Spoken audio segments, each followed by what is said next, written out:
Hello बेटा, how are you all. हम आपको कौन सा चैप्टर पढ़ा रहे थे? इसके पहले हम आपको पढ़ा रहे थे पुरुषोत्तम राम। कौन सा चैप्टर पढ़ा रहे थे?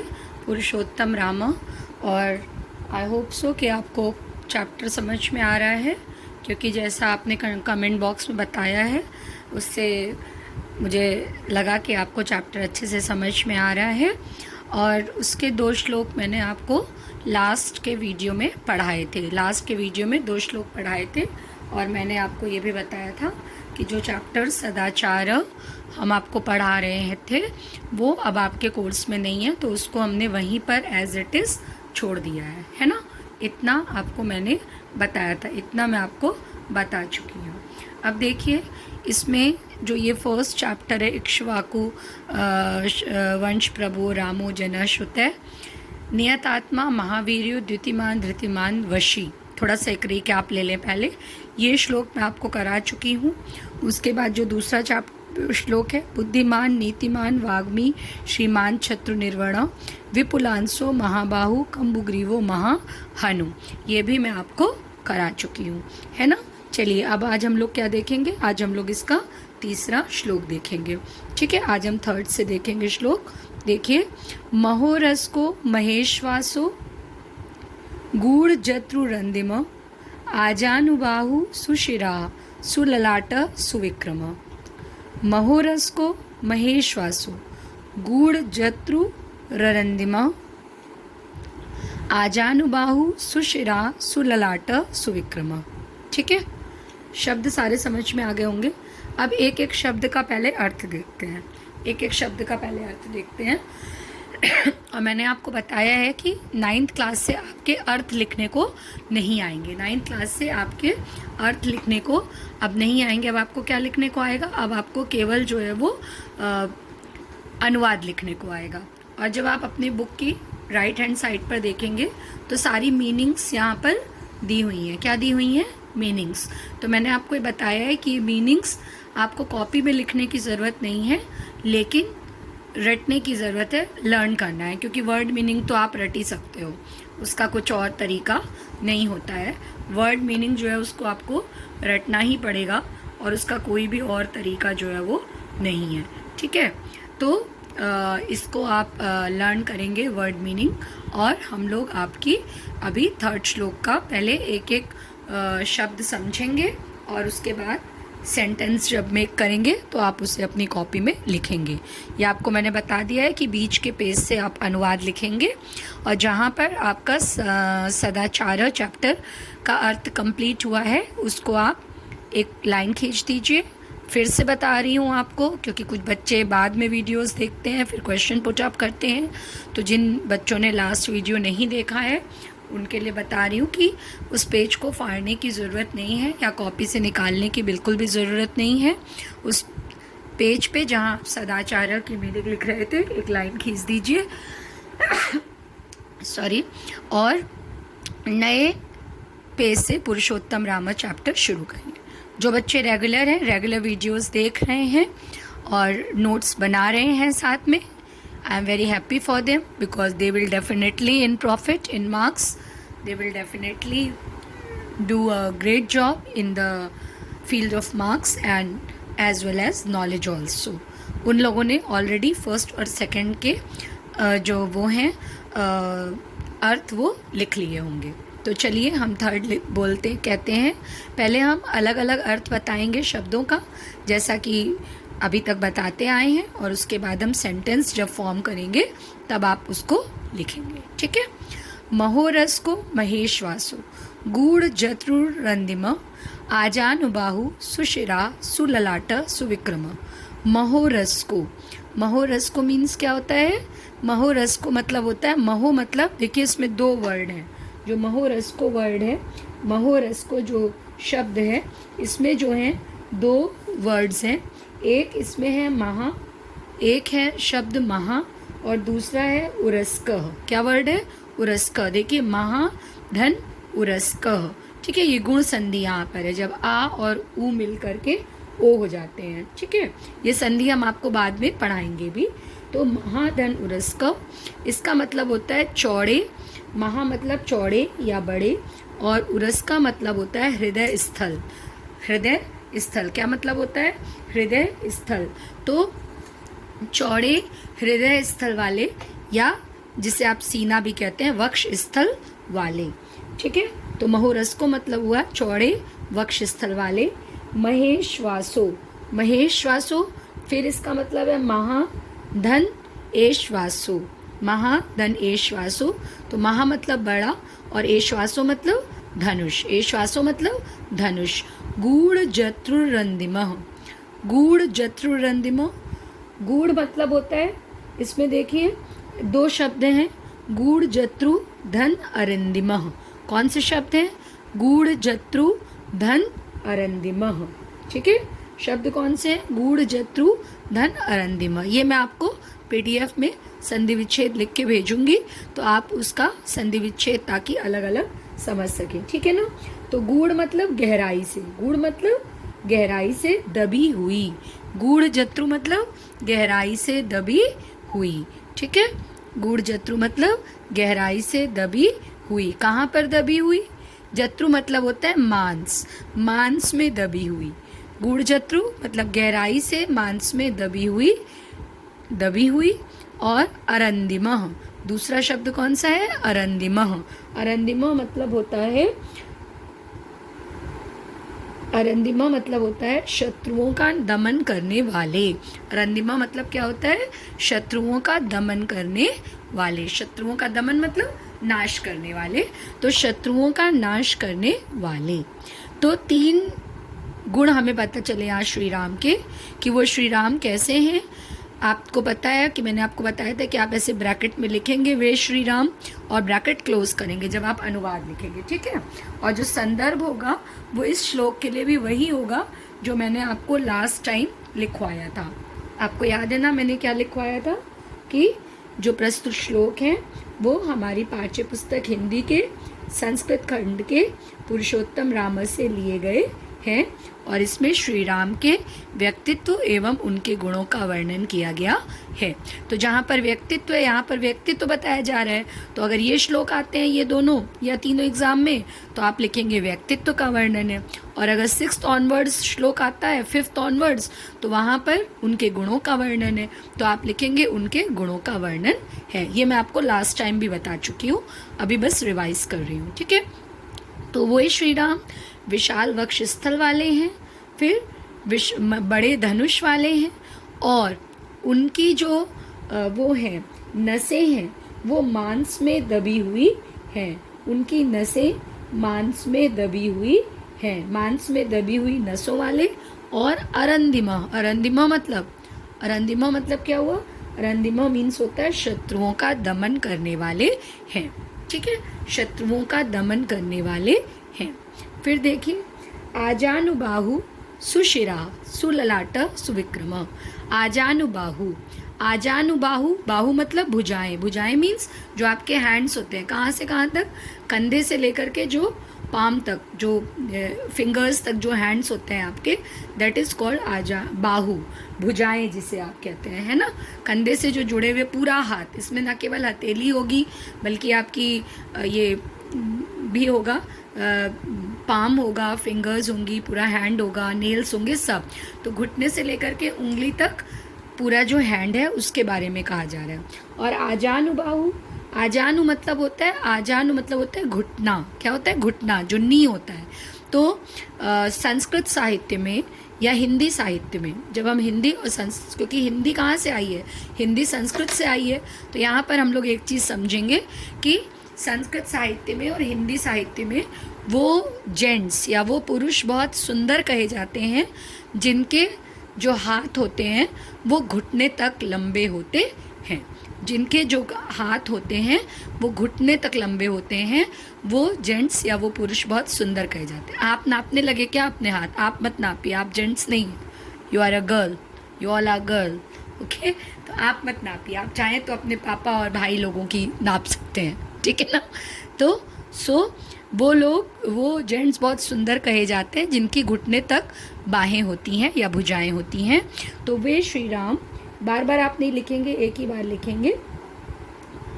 क्या हुआ इसका मतलब? घुटनों तक लंबी भुजाओं वाले हैं। फिर दूसरा वर्ड देखिए, सुशिराह। सुशिराह, सु मतलब सुंदर। सु मतलब या तो अच्छा होता है, सु मतलब ये इधर देखिए, सु मतलब या तो अच्छा होता है या सुंदर होता है। यहाँ पर सु का मतलब सुंदर है। सुंदर। शिराह मतलब सिर वाले। शिराह मतलब सिर वाले। तो सुंदर सिर वाले। सुललाटह। देखिए आप सोचेंगे कि सिर का तो कह दी, सिर तो कह दिया, फिर ललाट क्यों कह रहे हैं? यही छोटे छोटे अंतर होते हैं शब्दों में। हिंदी एक्चुअली कुछ नहीं है। बहुत से बच्चे कहते हैं ना हमें हिंदी टफ लगती है या संस्कृत टफ लगती है, केवल शब्दों का खेल है। छोटे छोटे शब्द होते हैं बेटा और उसी में अंतर होता है। सिर मतलब सिर, ऊपर का सिर जिसमें हमारे बाल होते हैं, ठीक है, जिसमें हमारे क्या होते हैं, बाल। और ललाट मतलब होता है माथा। क्या होता है? माथा, फोरहेड जिसे आप कहते हैं इंग्लिश में, ठीक है। तो सुललाट सुंदर ललाट वाले या सुंदर माथे वाले हैं। सुंदर ललाट वाले या सुंदर माथे वाले हैं, माथे वाले हैं। सुविक्रमः। सुविक्रमः मतलब सुंदर पराक्रम वाले, बड़े पराक्रम वाले या सुंदर पराक्रम वाले हैं। तो एक बार जरा रिवाइज करिए मन में, मैंने आपको क्या पढ़ाया।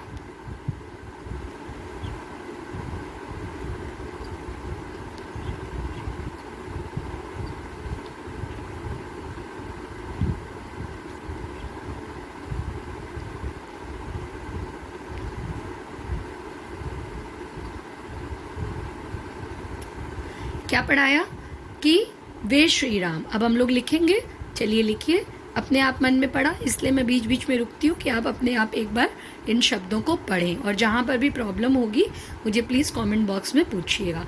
एक बात मुझे आपके क्लास की बहुत अच्छी लगती है कि अगर आपको कोई प्रॉब्लम होती है तो आप वहीं पर पूछते हैं, बट कुछ बच्चे वीडियोस को नहीं देखते हैं तब प्रॉब्लम आती है।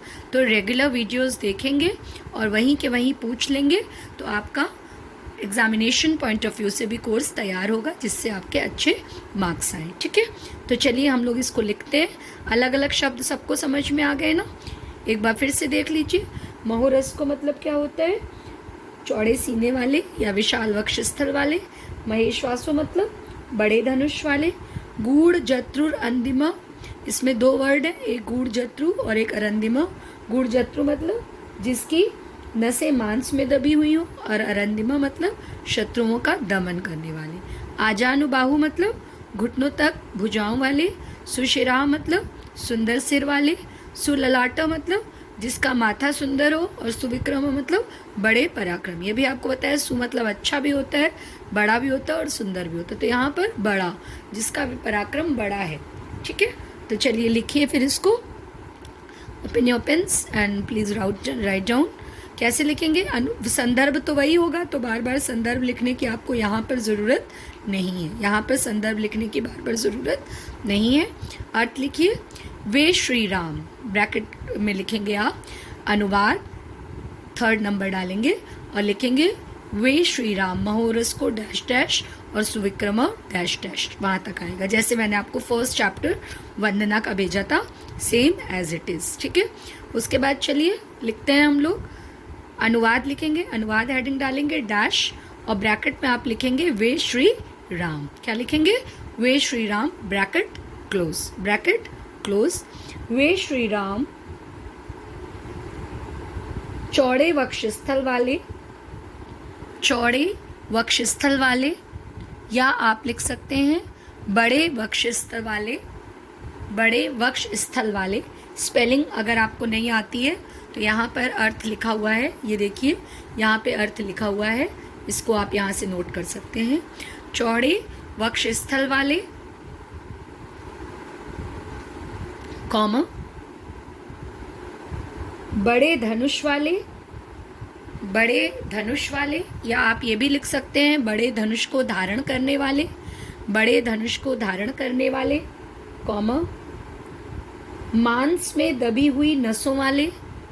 मांस में, नॉट मांस, मांस चंद्र बिंदु लगेगी ऊपर। मांस में दबी हुई नसों वाले, कॉमा, शत्रुओं का दमन करने वाले, शत्रुओं का दमन करने वाले, कॉमा, घुटनों तक लंबी भुजाओं वाले, घुटनों तक आने वाली लंबी भुजाओं वाले। क्या बोला मैंने? घुटनों तक लंबी भुजाओं वाले, कॉमा, सुशिरा। आजानुबाहु मतलब घुटनों तक, लंबी भुजाओं वाले, सुशिरा मतलब वेरी गुड, सुंदर सिर वाले, सुंदर सिर वाले, कॉमा, सुललाट, सुंदर माथे वाले, सुललाट, सुंदर माथे वाले, और ब्रैकेट में आप लिखेंगे और बड़े पराक्रमी हैं। विक्रम मतलब पराक्रमी, सु मतलब बड़ा, विक्रम मतलब पराक्रमी, बड़े पराक्रमी हैं।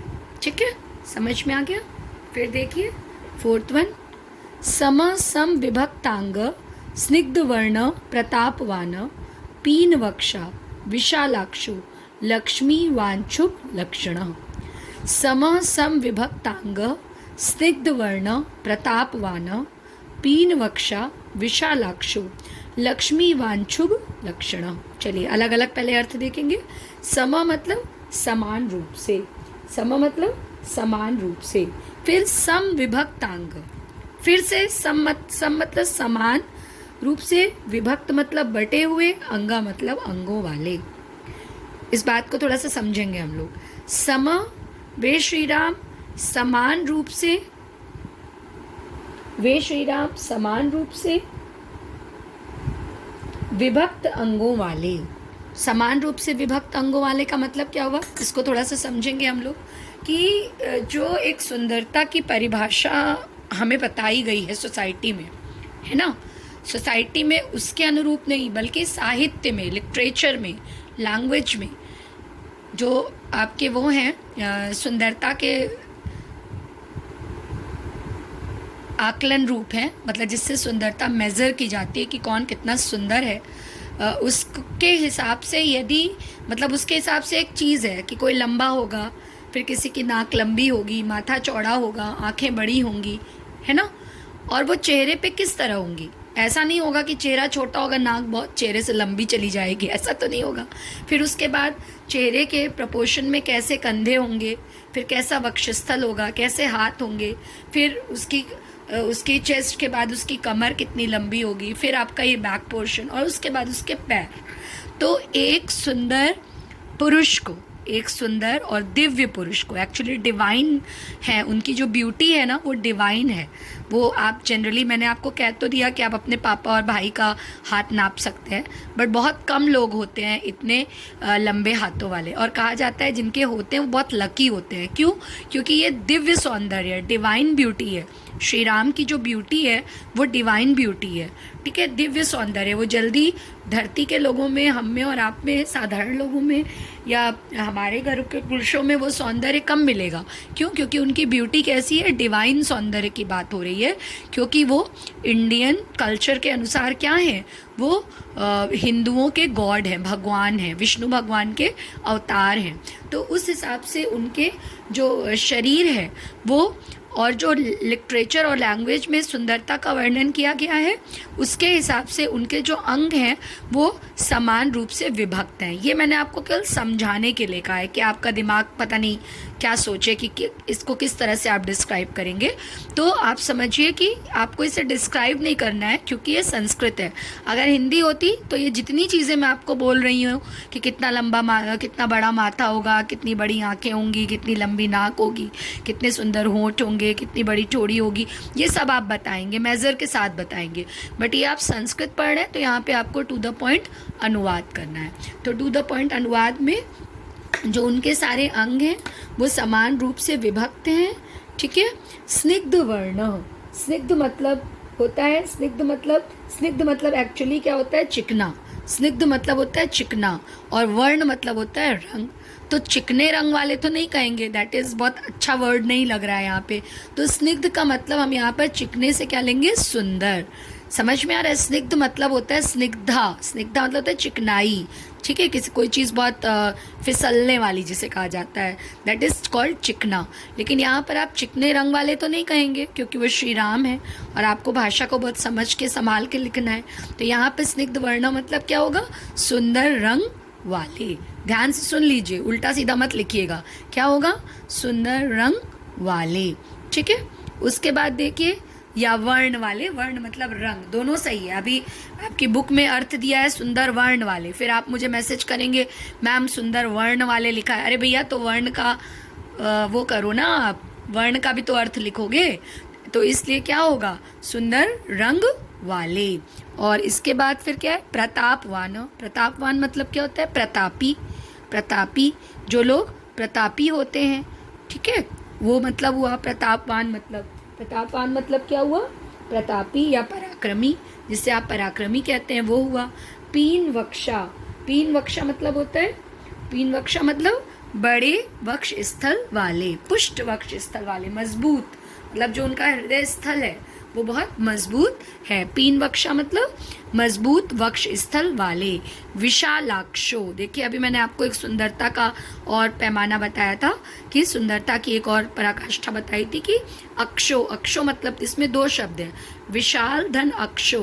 विशाल मतलब बड़े, अक्षो मतलब नेत्र वाले। विशाल मतलब बड़े, अक्षो मतलब नेत्र वाले।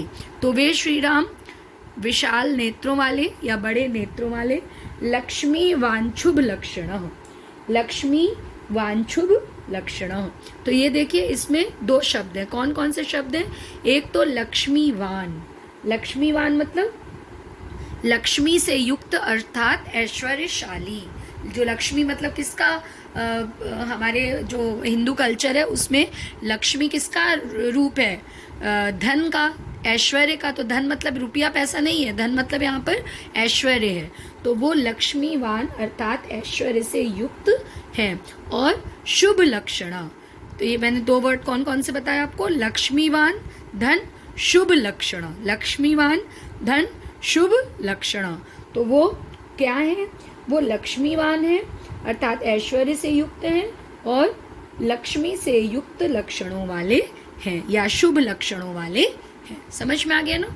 चलिए इसको लिखते हैं हम लोग फटाफट, ये सरल है, इसको लिखते हैं। क्या लिखेंगे आप, अनुवाद वही रहेगा आपका, सॉरी संदर्भ वही रहेगा, संदर्भ, संदर्भ की बात है, सॉरी संदर्भ वही रहेगा। अनुवाद लिखेंगे आप, क्या लिखेंगे, वे श्री राम, ब्रैकेट में फिर से लिखेंगे वे Shri Ram, bracket close, fourth वाला करा रहे हैं ना, तो आप लिखेंगे समान रूप से विभक्त अंगों वाले, वे श्री राम समान रूप से विभक्त सम अंगों वाले, क्योंकि सम लिखा है, ठीक है, सम सम फिर से लिखेंगे आप क्योंकि दो बार सम सम लिखा है। तो वे श्री राम समान रूप से विभक्त सम अंगों वाले, सुंदर वर्ण वाले, सुंदर वर्ण वाले, कॉमा प्रतापी, प्रतापी, कॉमा, या आप अगर चाहें तो पराक्रमी भी लिख सकते हैं, दोनों सही है, दोनों का एक ही मतलब है, पराक्रम और प्रतापी एक ही है, कॉमा पुष्ट वक्ष स्थल वाले, पुष्ट वक्ष स्थल वाले, कॉमा विशालाक्षो बड़ी बड़ी आँखों वाले। क्या होगा इसका मतलब, विशालाक्ष मतलब बड़ी बड़ी आँखों वाले या बड़ी आँखों वाले, कॉमा लक्ष्मी से युक्त, लक्ष्मीवान या लक्ष्मी से युक्त। जब आप लक्ष्मीवान अगर लिख रहे हैं तो न के नीचे हलंत लगेगा, क्या लगेगा, न के नीचे हलंत लगेगा। तो आप लक्ष्मीवान भी लिख सकते हैं या लक्ष्मी से युक्त, कॉमा और शुभ लक्षणों वाले हैं, और शुभ लक्षणों वाले हैं। ठीक है, समझ में आ गया। Now come to fifth one, सरल है ये भी, इसको भी हम लोग आज ही पढ़ेंगे। धर्मज्ञ सत्य संधश्च प्रजानां च हिते रत यशस्वी ज्ञान संपन्न शुचिवर्ष समाधिमान, शुचिवर्ष समाधिमान। तो चलिए पहले अलग अलग अर्थ देखें। धर्मज्ञ मतलब धर्म को जानने वाले, धर्मज्ञ मतलब धर्म को जानने वाले। सत्य संधश्च सत्य का संधान करने वाले या सत्य की प्रतिज्ञा लेने वाले, सत्य प्रतिज्ञा जिसे कहते हैं, सत्य की प्रतिज्ञा लेने वाले। प्रजानाम प्रजा की, प्रजानाम प्रजा की या जनता की। च मतलब और, च मतलब और। हिते मतलब लगे हुए, हिते मतलब लगे हुए। रता मतलब सॉरी, हिते मतलब भलाई, सॉरी हिते मतलब भलाई, रता मतलब लगे हुए। ठीक है, हिते मतलब भलाई, हित कहते हैं ना आप लोक हित में, तो लोकहित में लगे रहने वाले, जिसे आप कह सकते हैं। प्रजा के हित मतलब भलाई और रत मतलब लगे हुए। प्रजा की भलाई में रत रहने वाले या लगने वाले हैं। यशस्वी अर्थात कीर्तिवान, जिनका यश सब जगह फैला हो, दैट इज कॉल्ड यशस्वी। तो ये हुआ आपका यशस्वी मतलब कीर्तिवान। ज्ञान संपन्न, ज्ञान संपन्न मतलब क्या हुआ? ज्ञान से युक्त। ज्ञान संपन्न मतलब ज्ञान से युक्त। शुचिवर्ष्य, शुचिवर्ष्य, इसमें दो शब्द हैं, एक शुचि और दूसरा वश्य। एक शुचि, तो जब यहाँ पर ये विसर्ग जो है ये आधे र में चले जा रहा है, चेंज हो जा रहा है, इसको पूर्व रूप संधि कहते हैं। जो बच्चे इसी स्कूल से पढ़े हैं उन्होंने शायद 8th क्लास में संधि पढ़ी होगी, पूर्व रूप संधि। याद करिए, जब विसर्ग ऊपर र में चेंज हो जाता है, दैट इज कॉल्ड पूर्व रूप संधि। तो क्या इसका संधि विच्छेद होगा? शुचि धन वर्ष। संधि विच्छेद में आपको अलग से PDF भेजूंगी ताकि आप देखकर सही लिखें। समाधिमान, तो शुचि मतलब, पहले इस वर्ड को देखिए, शुचि मतलब पवित्र, शुचि मीन्स पवित्र। वर्ष्य मतलब वश में करने वाले, किसको? इंद्रियों को, इंद्रियों को वश में करने वाले। शुचि मीन्स पवित्र और वर्ष्य मतलब इंद्रियों को वश में करने वाले। समाधिमान, समाधिमान मतलब समाधि युक्त या एकाग्र चित्त, जिसे एकाग्र, समाधि में कौन लीन रहता है? जो मन को एकाग्र रखता है, जो मन को एकाग्र रखता है वो समाधि में लीन रहता है। जो मन को एकाग्र रखता है वो समाधि में लीन रहता है। तो देखिए क्या बोला, क्या कह रहे हैं वो। अब हम लोग लिखते हैं इसको, अनुवाद संदर्भ वही रहेगा, संदर्भ वही रहेगा, ठीक है, संदर्भ वही रहेगा। और इसका आप अर्थ लिखिए, अनुवाद डैश धर्मज्ञ डैश डैश करके समाधि मानो लिखिए, धर्मज्ञ डैश डैश समाधि मानो, फिर एक लाइन छोड़ के अनुवाद। क्या अनुवाद लिखेंगे हम लोग? सबसे पहले क्या लिखेंगे? Yes, very good. वे श्री राम, ब्रैकेट में लिखेंगे वे श्री राम या श्री रामचंद्र जी, वे श्री राम या श्री रामचंद्र जी, ब्रैकेट क्लोज। धर्म को जानने वाले, धर्मज्ञ मतलब धर्म को जानने वाले, धर्म को जानने वाले, सत्य की प्रतिज्ञा करने वाले, या सत्य प्रतिज्ञ भी आप लिख सकते हैं।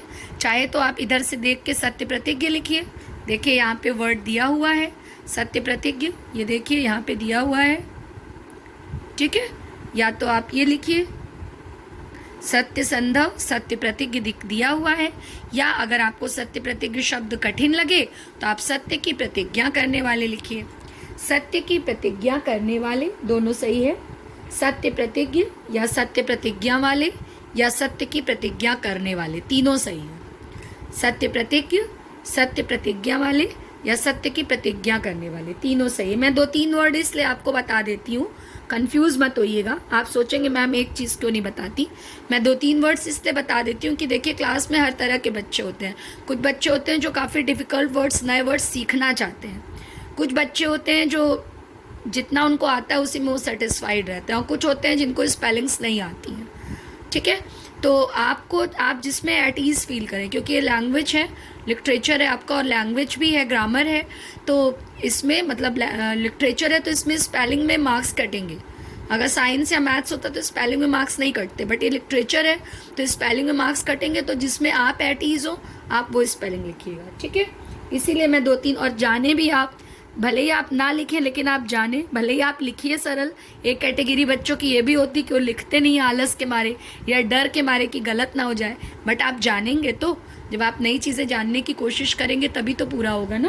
तो इसलिए सत्य की प्रतिज्ञा वाले, कॉमा, प्रजा की भलाई में लगे रहने वाले, कॉमा, प्रजा की भलाई में लगे रहने वाले, कॉमा, यश वाले, यशस्वी, यश वाले, प्रजानाम च हितेरथ बता दिया, यशस्वी, यश वाले, ज्ञान संपन्न, ज्ञान से युक्त, ज्ञान से युक्त, कॉमा, पवित्र, शुचि धनवश्य, शुचि मतलब पवित्र, कॉमा, इंद्रियों को वश में करने वाले, इंद्रियों को वश में करने वाले, और समाधिमान या एकाग्र चित्त वाले हैं, और समाधिमान या एकाग्र चित्त वाले हैं। ठीक है, तो आज हम लोगों ने 3rd, 4th और 5th 3 श्लोक पढ़े। आपका सिलेबस चूँकि कम है तो मैं आराम से आपको धीरे धीरे, और टफ़ है संस्कृत आपके लिए, टफ़ है, और कुछ बच्चे जो नए पढ़ने वाले हैं वो कह रहे हैं कि हमने पढ़ी ही नहीं है, इसलिए मैं हर चीज़ को